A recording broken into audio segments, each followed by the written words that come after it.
शेर आया बच्चों की एक दिलचस्प कहानी। एक घने जंगल में एक चालाक लोमड़ी रहती थी जिसका नाम था चुनो।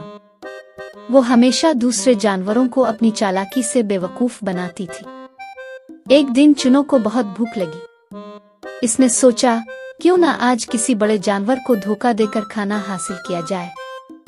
चुनो ने जंगल में ऐलान किया, सुनो सुनो, शेर आया, वो सबको खा जाएगा। बच्चों बच्चों, ये सुनते ही तमाम जानवरों में खौफ व हरास फैल गया।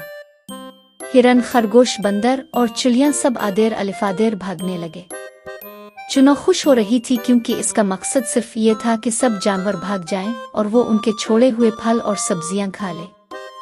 लेकिन जंगल के बादशाह शेर ने जब ये ऐलान सुना तो वो हैरान रह गया। वो सोचने लगा, मैं तो यहाँ आराम कर रहा हूँ, फिर कौन सा शेर आया है। शेर ने चुनो को बुलाया और पूछा, तुमने ये ऐलान क्यों किया? कौन सा शेर आया है?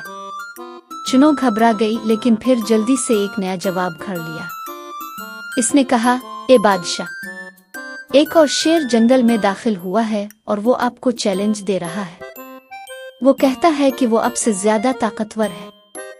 ये सुनकर शेर गुस्से से दे उड़ा, कहाँ है वो?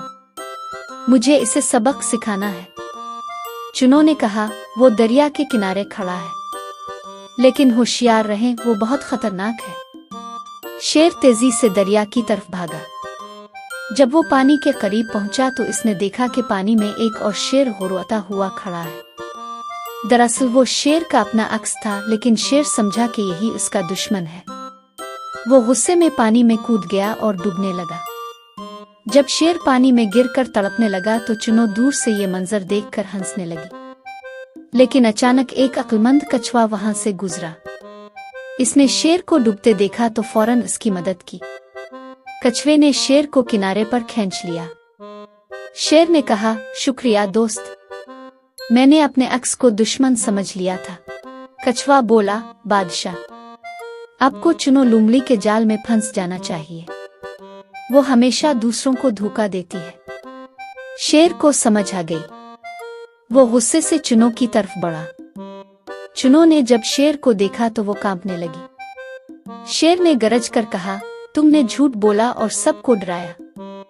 अब तुम्हें सजा मिलेगी। चुनो ने मुआफी मांगी, मुआफ कर दे बादशाह, मैंने ये सब भूख की वजह से किया। मैं वादा करती हूँ कि आइंदा कभी झूठ नहीं बोलूंगी। शेर ने इसे मुआफ कर दिया, लेकिन शर्त रखी कि अगर चुनो ने दोबारा किसी को धोखा दिया तो इसे सख्त सजा मिलेगी। चुनो ने सबके सामने वादा किया कि वो अब कभी झूठ नहीं बोलेगी। सबक: इस कहानी से हमें ये सबक मिलता है कि झूठ बोलने और दूसरों को धोखा देने से नुकसान ही होता है। सच बोलना ही बेहतरीन रास्ता है।